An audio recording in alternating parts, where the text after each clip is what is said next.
Hi everyone. Hi. Hello. Right, so today we are talking about fighting from within, and let's start off by talking about who I am. Lovely photo of me there. That is how most of you will recognise me. Pair of headphones, one eye looking at you, the other one, well, somewhere. I'm a member of the Church of Jesus Christ of Latter-day Saints. I'm a third generation member of that church. Both my sets of grandparents were converts, and yeah, it's been going in my family ever since. I was born in the Coventry Stake in the Neaton ward, to be exact, and then I'm currently in the Reading Stake. I'm in Oxford First Ward. I'm a great hugger, as some of you may have experienced. That was promised and advertised for Sunstone that I would be dishing out hugs. I do have a terrible beard though, unfortunately, so there is that. Now, what it is I do, very briefly, for those that don't know, I fact-check church videos. So I watch the church's media, I go through it with a fine-tooth comb, I have a look and see if there's any lies being told, any dishonesty, anything like that, and cheers, Pete. And then we'll see what we come out with.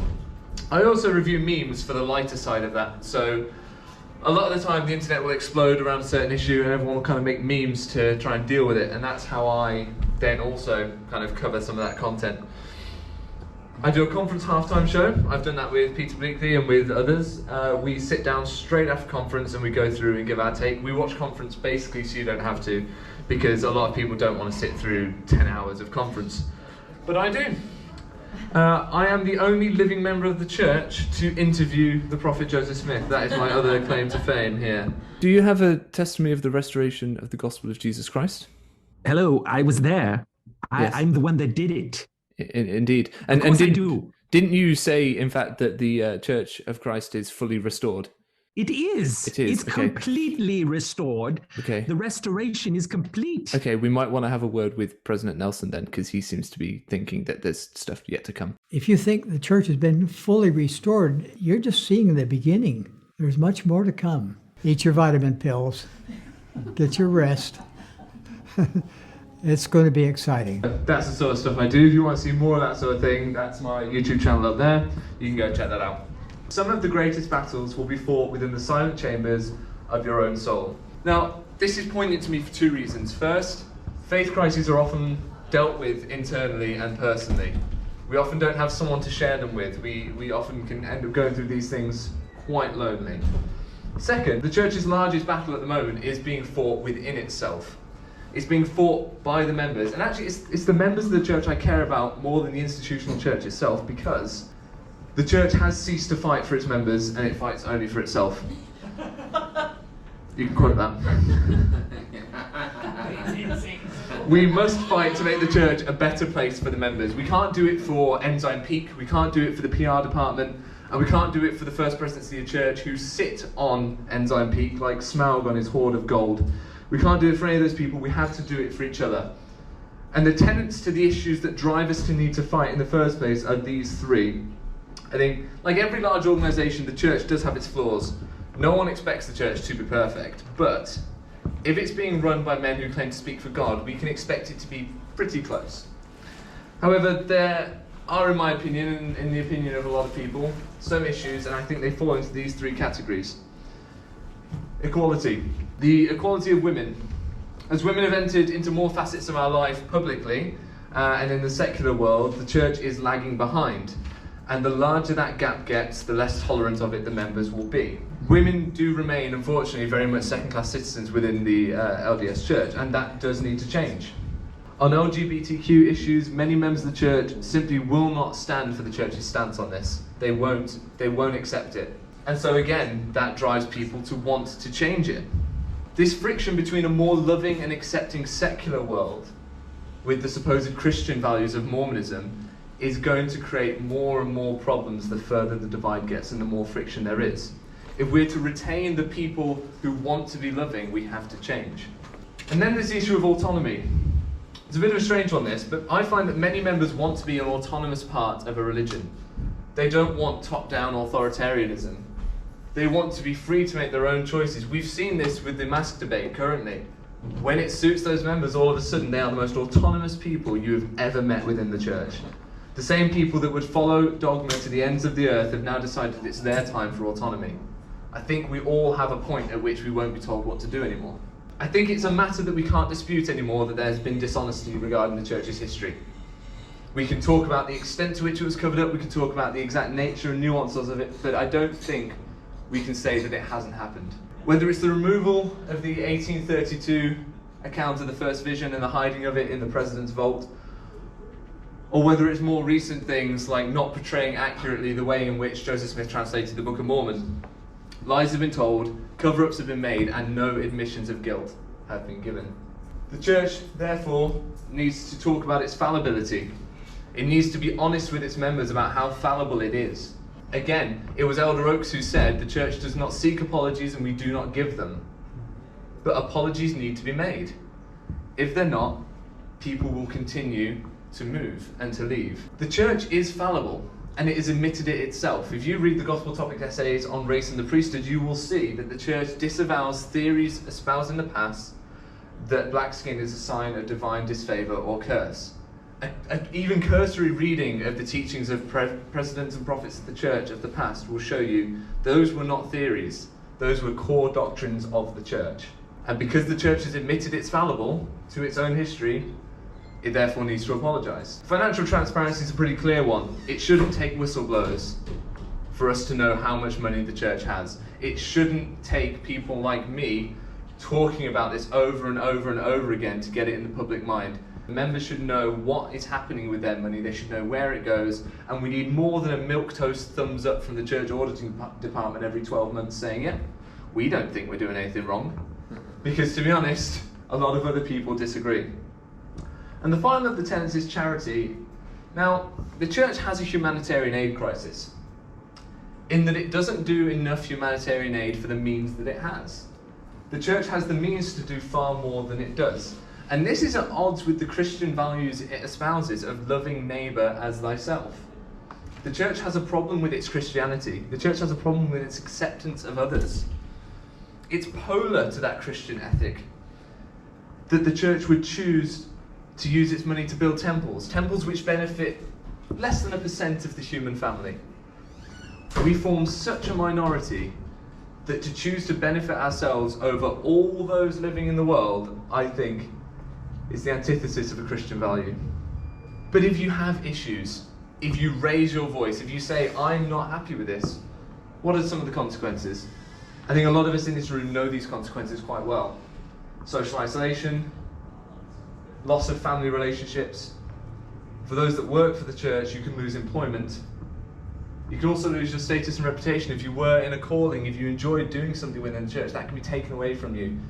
You can be given a reputation as someone that shouldn't be listened to, as a pariah within the church.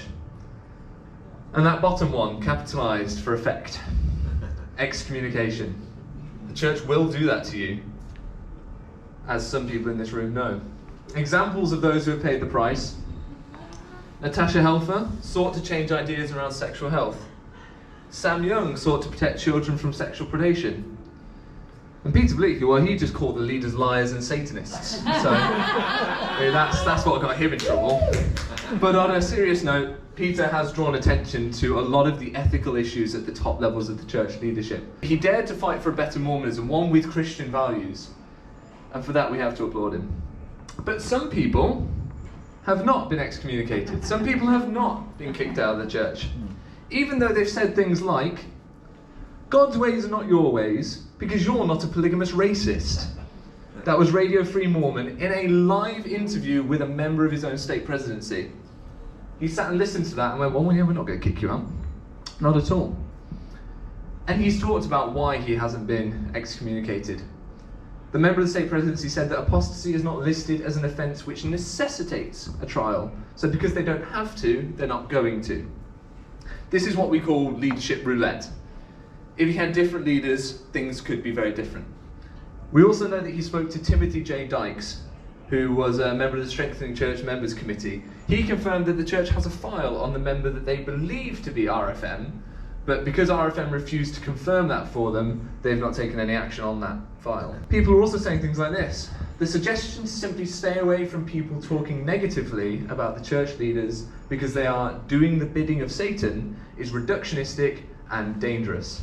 That's Dr. Julie Hanks. Another person who is pioneering this tightrope of which you can walk. You don't believe me that she said it? There it is from her Instagram. She is allowed to publish these things publicly, things that are antithetical to the teachings of folks like Eyring, who say that it is a sin to even think of church leaders as having human weakness. And she addressed that this morning. People say, but Dr. Julie, how do you stay in the church?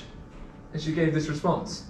I've been repeatedly asked by members, are you really a member of the church? And by post-Mormons, how do you stay in?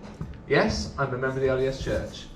Answers the second part of the question is, I focus on the gospel of Jesus Christ and the beautiful eternal truths while simultaneously working to change negative aspects of the culture. I focus on filling my heart and my life with love and connection.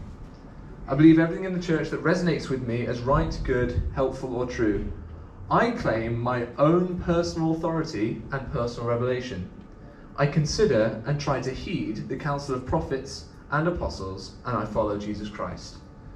I've learned to tolerate not knowing and to embrace mystery and messiness in its history, doctrine, policies, organisation, and practice.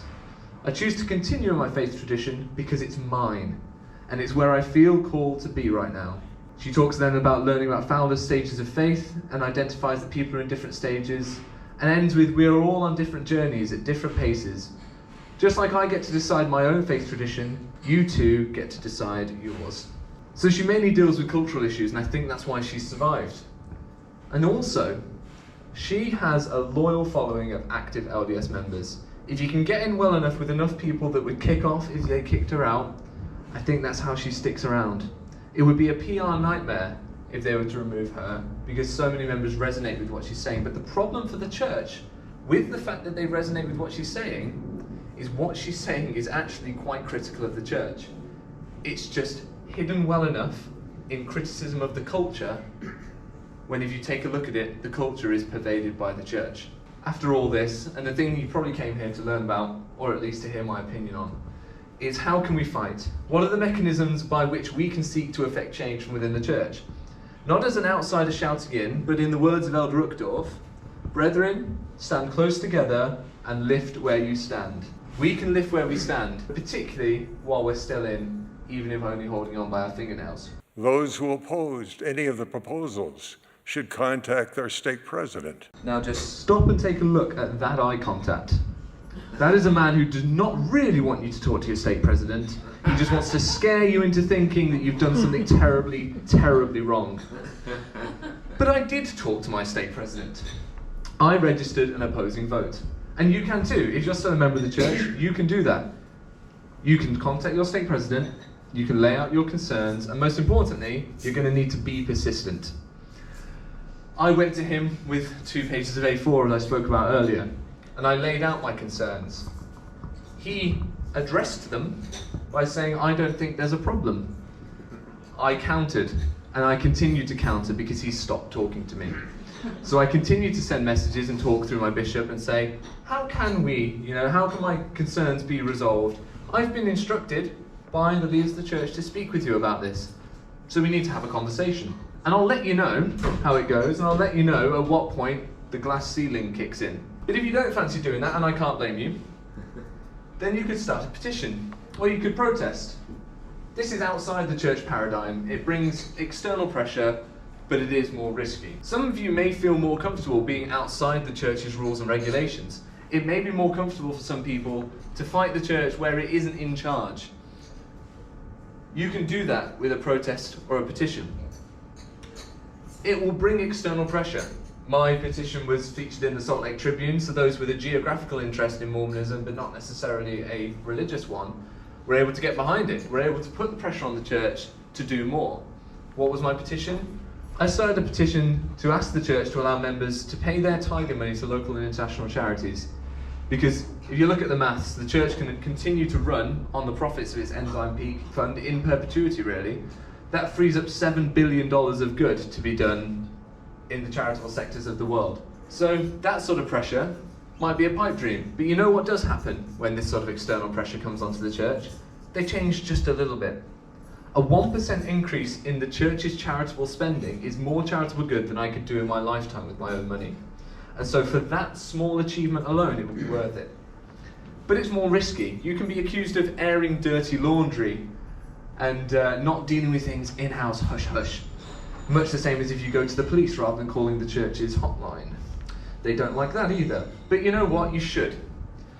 The world needs to know the problems of the LDS Church because the world is often better equipped to deal with it than we are in-house.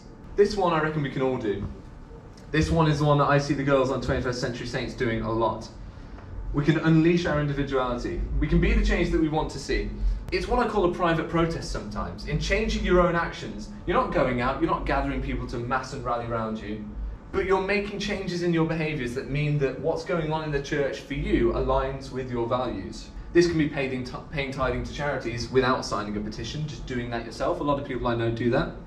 This can be wearing what you like to church, and anything in between.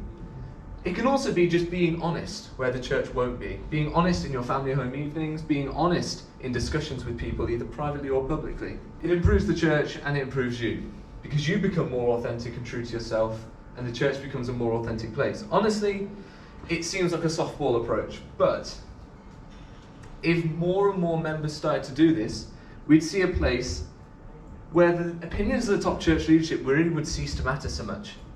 We'd undermine the authoritarianism because everyone would just become independent agents to act.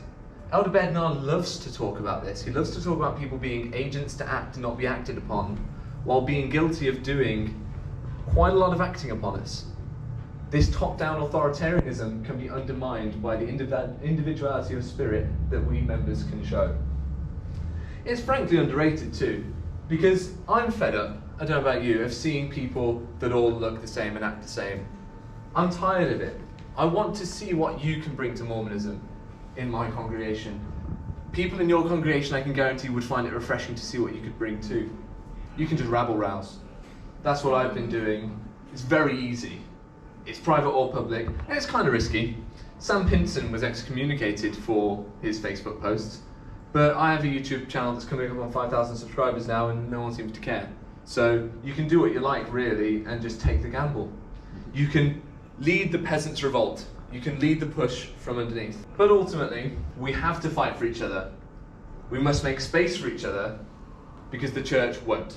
Any questions?